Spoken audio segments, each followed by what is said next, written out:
Hello students, हम लोग improvement in food resources chapter पढ़ रहे हैं और इस चैप्टर में जो हमारा प्रोसेस चल रहा है वो याद है आप लोगों को, that is to obtain high yield.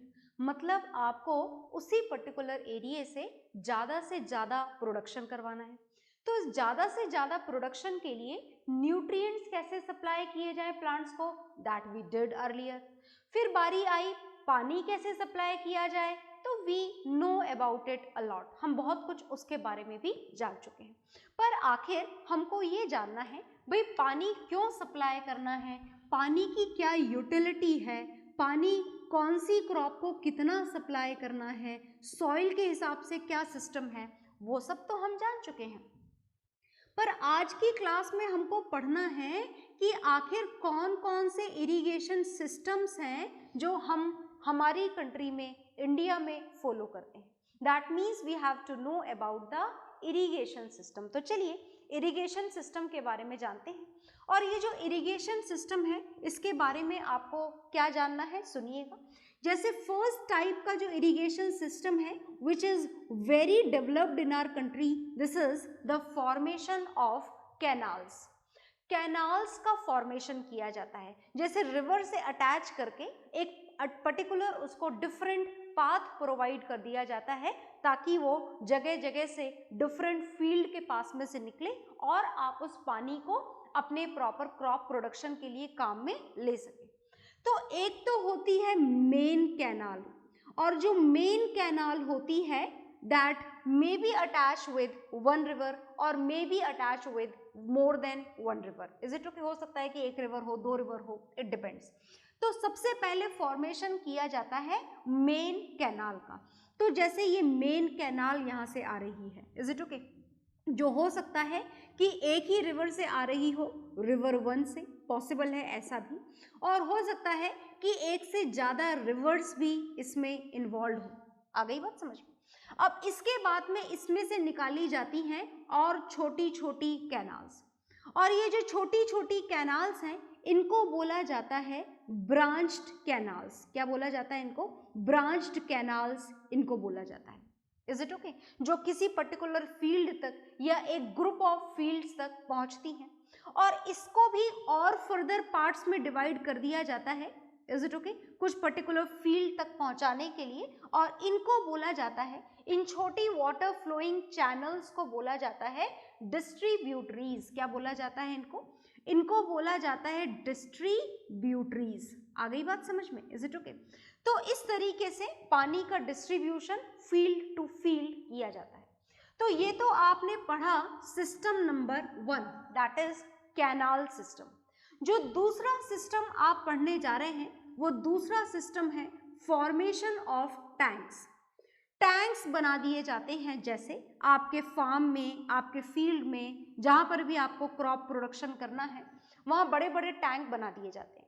अब इस टैंक का काम होता है वाटर को स्टोर करना। अब ये कौन से पानी को स्टोर कर सकता है? जो पानी इसको अवेलेबल हो जाए।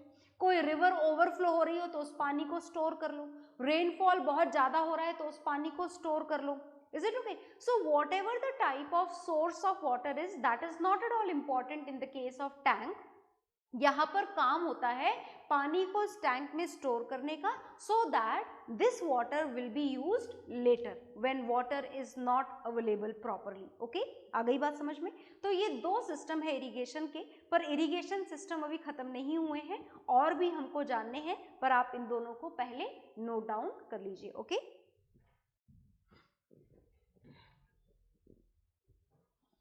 हाँ जी, तो ये आपने नोट डाउन कर लिए होंगे। तो इरिगेशन के दो सिस्टम आप लोग यहाँ पर जान चुके हैं। एक आपने जान लिया है कैनाल सिस्टम, दूसरा आपने जान लिया है tank, how we use these tanks, use हम करना इनको समझ चुके हैं।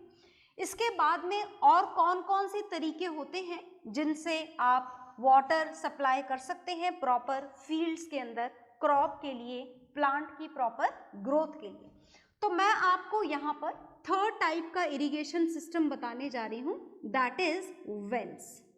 जो वेल्स होते हैं वो दो टाइप के होते हैं। एक तो होते हैं ट्यूब वेल, बहुत ध्यान से सुनिएगा, एक होते हैं tube well, is it okay, और दूसरे होते हैं डग वेल। मुझे ऐसा लगता है कि आपने दोनों ही देख लिए होंगे। दोनों ही, ट्यूबवेल हो चाहे डगवेल हो, दोनों ही जिस वाटर को काम में लेते हैं, दिस इज अंडरग्राउंड वाटर। तो याद रखिएगा कि इन वेल्स को उसी जगह पर यूज किया जा सकता है जहां पर अंडरग्राउंड वाटर बहुत ज्यादा सलाइन ना हो, सिर्फ उन्हीं जगह पर इनको यूज किया जा सकता है। अच्छा, बात अगर ट्यूबवेल और डगवेल के डिफरेंसेस की जाए तो सुनिएगा। जो डगवेल बहुत गहरा वाला कुआं, शायद आपने अपने किसी विलेज में देखा हो, आई होप आपने देखा होगा। तो when we talk about the dug well, तो जब आपको पानी उसमें से ऊपर निकालना होता है तो पानी निकालने के लिए मैकेनिकल जॉब करना पड़ता है। मैकेनिकल जॉब का मतलब या तो आपको हाथों से खींच खींच के निकालना पड़ता है या फिर यूज किए जाती है एनिमल लेबर, उस एनिमल लेबर के थ्रू उसको खींच खींच के निकाला जाता है। But when we talk about the tube wells, तो ट्यूबवेल से पानी निकालने के लिए यूज किया जाता है इलेक्ट्रिसिटी को, पंप्स को यूज किया जाता है और इलेक्ट्रिकल पंप्स को यूज करके इलेक्ट्रिसिटी के थ्रू ट्यूबवेल से पानी निकाल लिया जाता है। तो ये हो गया third type of irrigation system. फिर आपको पढ़ना है fourth type of irrigation system, and this fourth type of irrigation system is river lift system. अब ये रिवर लिफ्ट सिस्टम क्या होता है? जैसे मान लीजिए कि आपके आसपास रिवर है, पर रिवर है, कैनाल्स नहीं है जो आपके खेत तक पहुंच रही हूं, जो पानी को आपके पास तक पहुंचा रही हूं। इन दैट कंडीशन अगर आप रिवर वाटर को ही डायरेक्टली इरिगेशन के लिए यूज कर लो, directly river water, in that condition that system of irrigation is known as river lift system। इस सिस्टम को क्या बोला जाता है? इस सिस्टम को बोला जाता है river lift system. Is it okay? जो नेक्स्ट आपको पढ़ना है यहाँ पर, ये नेक्स्ट में आपको क्या पढ़ना है, जहां पर पानी आपको ड्रिप ड्रिप करके सप्लाई करना होता है, या तो ड्रिप ड्रिप करके सप्लाई करना होता है, इसीलिए इसे ड्रिपिंग सिस्टम भी बोला जाता है। जैसे मान लीजिए कि यहाँ पर आपने क्रॉप्स लगा रखी हैं, is it okay? These are the crop production, ये आप यहाँ पर क्रॉप प्रोडक्शन कर रहे हैं। आ गई बात समझ में? Is it okay? और इस क्रॉप प्रोडक्शन में आपने यहाँ पर सप्लाई कर दी पाइपलाइंस और यहाँ पर कर दिए छोटे छोटे होल्स, बहुत छोटे छोटे, जितने बड़े मैंने बनाए ना इतने भी नहीं, एकदम छोटे छोटे। Is it okay? और यहाँ से कंटिन्यूस इसको कनेक्ट कर दिया वाटर सप्लाई से। किससे कनेक्ट कर दिया? वाटर सप्लाई से।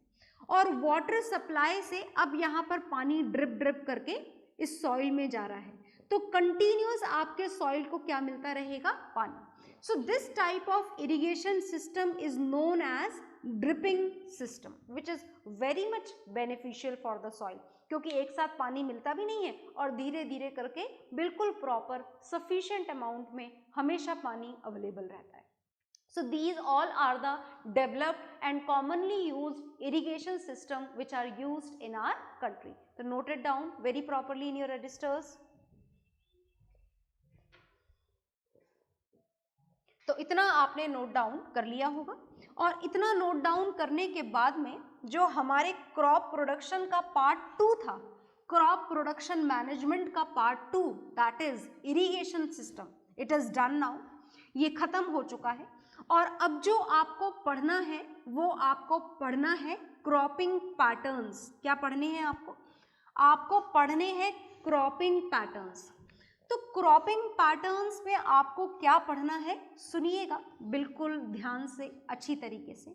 तो हम क्रॉपिंग पैटर्न्स अब पढ़ने जा रहे हैं, बहुत ध्यान से सुनेंगे, बहुत काम की बात है क्योंकि ये जो हम जानने जा रहे हैं यहाँ पर।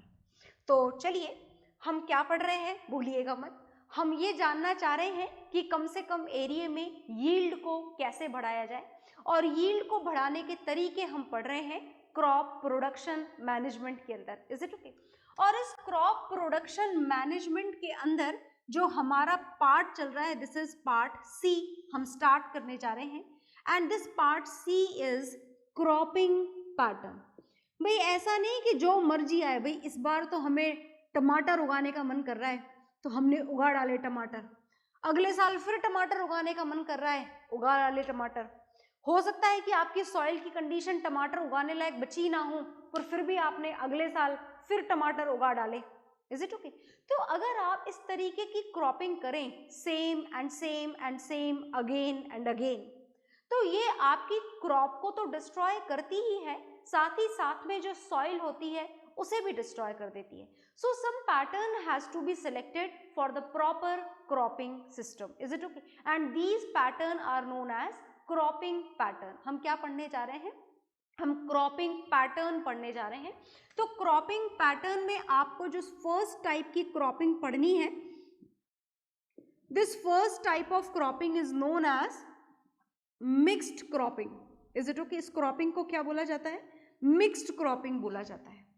अगर आपसे पूछा जाए कि मिक्स्ड क्रॉपिंग क्या होता है, तो देखिए सबसे पहली, बहुत ध्यान से सुनना, बहुत इंपॉर्टेंट टॉपिक है, even for your exams, for your general knowledge, for daily life knowledge, this topic is very important. So when we talk about the mixed cropping, तो मिक्स्ड क्रॉपिंग में क्या किया जाता है? मिक्स्ड क्रॉपिंग में 2 या 3 या ज्यादा वैरायटी के सीड्स मिक्स कर दिए जाते हैं बिफोर सोइंग।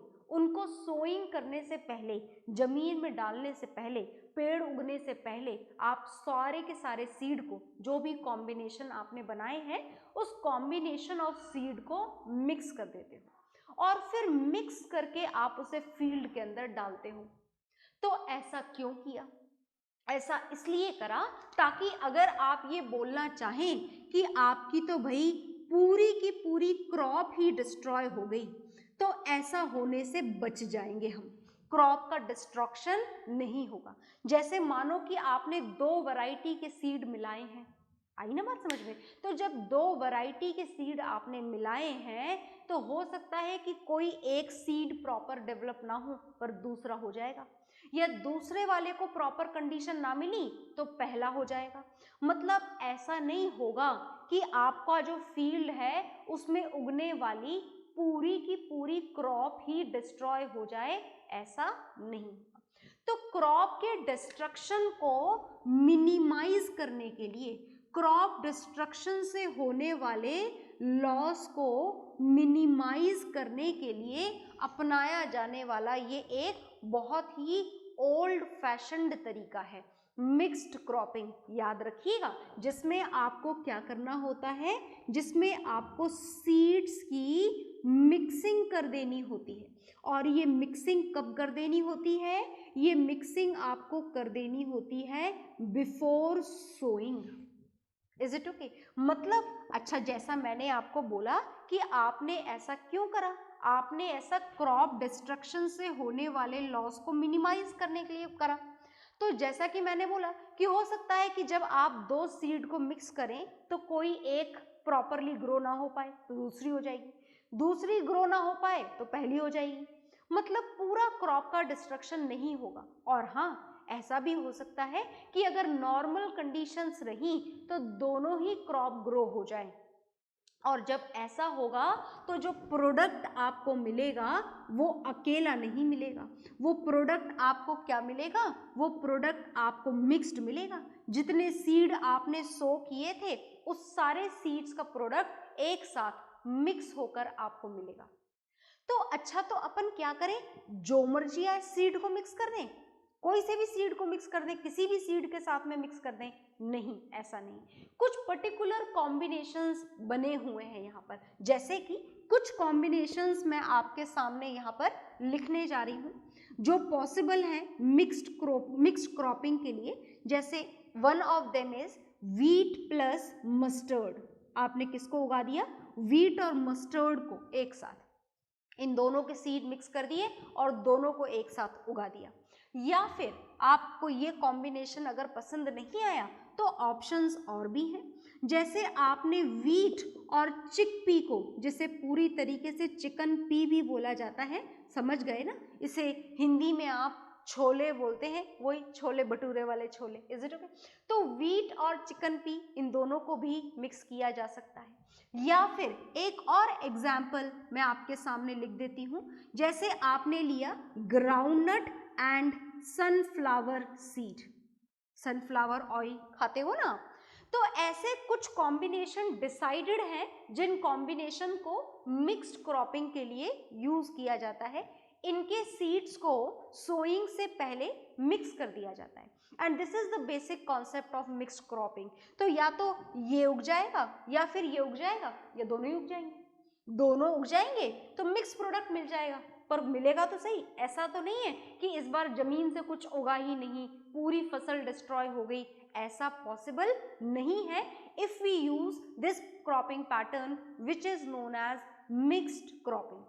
समझ में आ गई आपको बात? तो इस तरीके से इसमें कॉम्बिनेशंस काम में लिए जाते हैं। तो कुछ कॉम्बिनेशंस मैंने आपके सामने लिखे, तो कॉम्बिनेशंस तो मैंने आपके सामने लिख दिए, पर आखिर इन कॉम्बिनेशंस को सेलेक्ट करने का कोई ना कोई तो कारण होगा कि वीट का कॉम्बिनेशन मस्टर्ड के साथ में ही क्यों बनाया, वीट और राइस का कॉम्बिनेशन क्यों नहीं बना दिया? वो भी तो बना सकते थे, इज इट ओके? या फिर वीट का चिकन पी के साथ ही क्यों बनाया, या ग्राउंडनट का सनफ्लावर के साथ ही क्यों बनाया? तो इन कॉम्बिनेशंस की पर्टिकुलर क्रॉप को सेलेक्ट करने से पहले भी बहुत सारे फैक्टर्स होते हैं जो हमको देखने पड़ते हैं, इज इट ओके? पर उससे पहले बोर्ड पर जो भी लिखा हुआ है आप नोट डाउन कर लीजिए, फिर हम कारण जानेंगे कि आखिर वीट का कॉम्बिनेशन इसके साथ क्यों बनाया, वीट का कॉम्बिनेशन राइस के साथ में क्यों नहीं बना दिया, इज इट ओके? तो आप प्लीज इसको नोट डाउन कर लीजिए। तो आई होप आपने नोट डाउन कर लिया होगा, और नोट डाउन करने के बाद में हम तरीके जानने जा रहे हैं कि आखिर क्रॉप का सिलेक्शन कैसे किया जाए। मिक्स्ड क्रॉपिंग करने से पहले किन्हीं भी दो सीड को मिक्स कर दिया जाए या फिर उनका बिल्कुल साइंटिफिकली सारी बातों को जज करके उनका सिलेक्शन किया जाए, हम ये यहाँ पर जानने जा रहे हैं। तो चलिए हम जानना शुरू करते हैं। देखिएगा, सुनिएगा ध्यान से, बहुत ध्यान से। जैसे मैं यहाँ पर आपको एक छोटा सा एग्जाम्पल बताने जा रही हूँ। जैसे हमने सेलेक्ट किया, वीट का सिलेक्शन किया और वीट के साथ में किसी भी लेग्यूमिनस प्लांट का सिलेक्शन कर लिया, जैसे कि ग्राम जानते हैं ना, this is normally it is known as dal जो होती है आपकी, ग्रीन ग्राम अगर लिख दोगे तो वो मूंग दाल हो जाएगी आपकी, जो ग्रीन कलर की दाल होती है। It may be whole gram, it may be splitted gram, so it depends on a lot of condition, बहुत सारी बात है। या फिर जो अभी आपने ग्राम की बजाय कॉम्बिनेशन लिया था, that is chickpea, in short आप इसे चिकपी भी बोलते हैं, ये भी आप यहाँ पर ले सकते हैं। तो हम अगर इसको यूज करना चाहें तो आखिर ये क्यों सेलेक्ट किया गया, ये कॉम्बिनेशन यहाँ पर क्यों काम में लिया गया, हम उस बात का कारण यहाँ पर जानने जा रहे हैं। देखिएगा, देखिए क्रॉपिंग पैटर्न में जो फर्स्ट क्रॉपिंग पैटर्न आप यहाँ पर पढ़ रहे हो, मैं उसका नाम दोबारा से यहाँ मेंशन कर देती हूँ, कहीं आप भूल मत जाना कि हम पढ़ क्या रहे हैं। हम पढ़ रहे हैं मिक्स्ड क्रॉपिंग। कौन सी क्रॉपिंग पढ़ रहे हैं हम मिक्स्ड क्रॉपिंग पढ़ रहे हैं, जिसमें हमने सिलेक्शन किया है व्हीट एंड चिकपीस का, इज इट ओके? तो ये सिलेक्शन क्यों किया गया है, याद रखिएगा, जो दो क्रॉप मिक्स्ड क्रॉपिंग के लिए सेलेक्ट की जाती हैं, they should be of opposite nature. इनका नेचर कैसा होना चाहिए, अपोजिट नेचर होना चाहिए। जैसे इस सिलेक्शन को क्यों काम में लिया गया, सुनिएगा ध्यान से। जब कोई से भी पल्सेस का प्रोडक्शन आप करते हो या पल्स फैमिली के किसी भी मेंबर का, तो उसके जो प्लांट होते हैं वो लेग्यूमिनस होते हैं और उनकी रूट्स में नाइट्रोजन फिक्सिंग बैक्टीरियाज होते हैं। बहुत ध्यान से सुनना, कौन से बैक्टीरियाज होते हैं, नाइट्रोजन फिक्सिंग बैक्टीरियाज। कहां पर होते हैं nitrogen fixing bacterias? In the roots of the leguminous plant, that is specially of pulses. मतलब ये क्या करते हैं नाइट्रोजन फिक्सिंग बैक्टीरियाज, ये एयर की नाइट्रोजन गैस को सॉइल के अंदर फिक्स कर देते हैं। मतलब सॉइल के अंदर नाइट्रोजन न्यूट्रिएंट को फिक्स करते चले जाते हैं, नाइट्रोजन की डेफिशिएंसी को फुलफिल करते चले जाते हैं। कौन से bacterias? Nitrogen fixing bacterias which are usually found in the roots of the leguminous plant. तो अब देखो हुआ ये कि आपने इसके साथ में ये उगाई, इसकी रूट्स ने क्या करा, नाइट्रोजन सॉइल में फिक्स कर दी और इसकी नाइट्रोजन को वीट ने काम में ले लिया। तो दोनों का काम हो गया। इसने सॉइल में नाइट्रोजन फुलफिल कर दिया, इसने उस नाइट्रोजन को काम में ले लिया। तो इस तरीके से कुछ कॉम्बिनेशन बनाए जाते हैं कि एक बना दे दूसरा काम में ले ले, दूसरा बना दे पहला काम में ले ले। इस तरीके से कॉम्बिनेशन सेलेक्ट किए जाते हैं। और जैसा कि मैंने आपको बताया कि कॉम्बिनेशन में दोनों प्लांट्स जो सेलेक्ट किए गए हैं उनका नेचर कैसा होना चाहिए, अपोजिट होना चाहिए।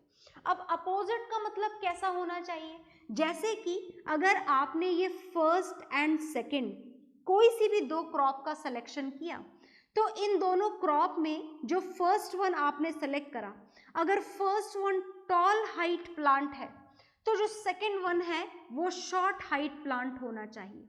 दोनों टॉल नहीं होने चाहिए, दोनों सेम हाइट के नहीं होने चाहिए, वरना दोनों को एक ही जगह पर उगना है तो हो सकता है कि प्रॉपरली दोनों की ही ग्रोथ ना हो पाए। तो हमको ऐसे प्लांट सेलेक्ट करने हैं out of which one of them is tall and the another one is short. हमें ऐसे प्लांट सेलेक्ट करने हैं जिनमें से एक का रूट सिस्टम कैसा हो, नैरो रूट सिस्टम हो, मतलब जिसकी रूट बहुत ज्यादा डीप तक ना जाए। हमें दूसरे का ऐसा सिस्टम सेलेक्ट करना है जिसकी रूट्स डीपर हो। ऐसा क्यों? जैसे मान लीजिए कि ये है सॉइल, क्या है ये? सॉइल। Is it okay? ये आपने प्लांट 1 उगाया, इसकी रूट्स यहां पर है, नैरो रूट्स हैं। ये आपने प्लांट 2 उगाया जिसकी रूट्स डीपर साइड में है। तो डीपर दोनों की रूट्स अलग अलग लेवल पर है, तो ये जो फर्स्ट रूट है वो इस लेवल पर अवेलेबल वाटर और न्यूट्रिएंट गेन कर लेगा, और जो सेकंड वन है वो लोअर लेवल पर available water and nutrient gain कर लेगा। मतलब ये दोनों एक दूसरे के साथ में फाइट नहीं करेंगे कि मेरा पानी तूने लिया और मेरा खाना तूने खाया। आ गई ना बात समझ में? क्यों नहीं करेंगे? क्योंकि एक की रूट्स यहाँ पर है, ये अपने लेवल वाले पानी और न्यूट्रिएंट्स को एब्जॉर्ब करेगा, ये अपने लेवल वाले पानी और न्यूट्रिएंट्स को एब्जॉर्ब करेगा, right? So this is the difference. और भी बहुत सारे डिफरेंस होने चाहिए, जैसे किसी एक का जो ड्यूरेशन है अगर शॉर्टर ड्यूरेशन है, शॉर्टर ड्यूरेशन का मतलब क्या हुआ कि अगर ये जल्दी पक जाता है, इसकी ग्रोथ जल्दी हो जाती है, तो another one should be selected in such a way that it should have the longer duration for the complete growth, ताकि ये अलग टाइम पर उगे और ये अलग टाइम पर। वैसे तो हम ये मानकर चलते हैं कि मिक्स क्रॉपिंग में आपको मिक्स प्रोडक्ट मिलेगा, पर अगर ऐसा कुछ पॉसिबल हो जाए तो हम अलग अलग प्रोडक्ट की हार्वेस्टिंग और थ्रेशिंग अलग अलग टाइम पर कर सकते हैं। So these all are the basic factors on which we have to base for the selection of the crops which is used in the mixed cropping। तो आप इसे नोट डाउन कर लीजिए, ओके?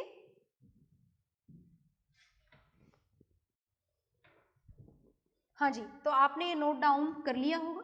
और अब इसको नोट डाउन करने के बाद में क्रॉपिंग पैटर्न्स हमारे खत्म नहीं हुए हैं। एक क्रॉपिंग पैटर्न हमने यहाँ पर पढ़ लिया है। जो क्रॉपिंग पैटर्न आपने पढ़ा है वो था मिक्स्ड क्रॉपिंग, और जो सेकंड क्रॉपिंग पैटर्न आप पढ़ने जा रहे हैं वो हम पढ़ने जा रहे हैं इंटर क्रॉपिंग। कौन सा क्रॉपिंग पैटर्न हम पढ़ने जा रहे हैं? हम पढ़ने जा रहे हैं इंटर क्रॉपिंग। तो बहुत ध्यान से सुनिएगा, इंटर क्रॉपिंग में आपको क्या पढ़ना है? नेक्स्ट क्रॉपिंग पैटर्न, जिसमें आपकी मिक्स्ड क्रॉपिंग की प्रॉब्लम सॉल्व हो जाएगी। हम इंटर क्रॉपिंग पढ़ने जा रहे हैं। अब इंटर क्रॉपिंग के अंदर क्या होता है, बहुत ध्यान से सुनिएगा। इंटर क्रॉपिंग में आपको सीड्स की मिक्सिंग नहीं करनी है, सीड मिक्स नहीं करने हैं। इंटर क्रॉपिंग पैटर्न के अंदर आपको सीड मिक्स नहीं करने हैं। इंटर क्रॉपिंग पैटर्न में हमें रोज को रेशो के अकॉर्डिंग फिक्स कर देना है।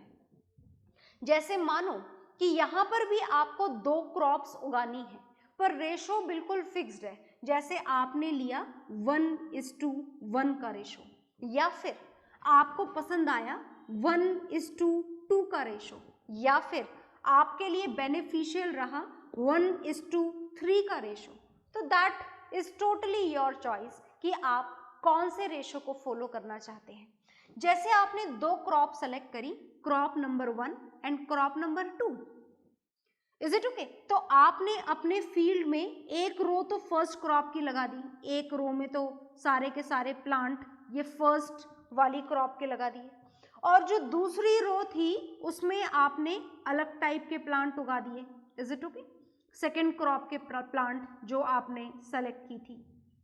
आ गई बात समझ में? So this is known as intercropping. अब आप रेशो इसके बाद में 1:1 का रखना चाहते हो या फिर 1:2 का। 1:2 का मतलब एक रो इसकी और फिर 2 इसकी, फिर एक रो इसकी, फिर 2 इसकी, तो वो रेशो हो जाएगा 1:2 का रेशो। या फिर आप चाहते हैं 1:3 का रेशो मेंटेन करना, तो दैट इज ऑल्सो पॉसिबल। जैसे आपको मन कर रहा है ये वाली 1 का रेशो, ये 3 का रेशो, टोटली योर चॉइस। आपको जिसमें ज्यादा बेनिफिट है आप उसके अकॉर्डिंग क्रॉप प्रोडक्शन कर सकते हैं। और मिक्स्ड क्रॉपिंग की प्रॉब्लम भी सॉर्ट आउट हो जाएगी। क्या प्रॉब्लम सॉर्ट आउट हो जाएगी कि मिक्स क्रॉपिंग में हमको मिक्स प्रोडक्ट मिलता है, और मिक्स प्रोडक्ट मिलने के कारण उसकी मार्केट वैल्यू कम हो जाती है। मिक्स हो जाता है ना, कोई सी भी चीज आपको मिक्स होकर मिलेगी, आपको बोलेंगे कि wheat is mustard is free with wheat, it is mixed with wheat, तो क्या हम उसे लेना पसंद करेंगे? हम उसे कम प्रेफर करेंगे, एंड बिकॉज ऑफ दैट उसकी मार्केट प्राइस क्या हो जाती है? कम हो जाती है। But in this intercropping we can separately harvesting these two crops very separately, very properly. In that condition the problem of mix cropping is also get resolve. आ गई बात समझ में? Is it okay? तो ये है इंटरक्रॉपिंग। इसमें और भी बहुत सारे फायदे हैं when we are going to compare it with the mix cropping, और भी बहुत सारे फायदे हैं। पहली बात तो चलो हम उनको लिखेंगे, उससे पहले आप इसके रेशोज वगैरह को नोट डाउन कर लीजिए। हाँ जी, तो ये रेशोज आपने नोट डाउन कर लिए होंगे। अब मिक्स क्रॉपिंग और इंटर क्रॉपिंग में और क्या क्या डिफरेंसेस हैं याद रखिएगा। Inter cropping is better than mix cropping. Intercropping is always better than mixed cropping when we want to compare these two।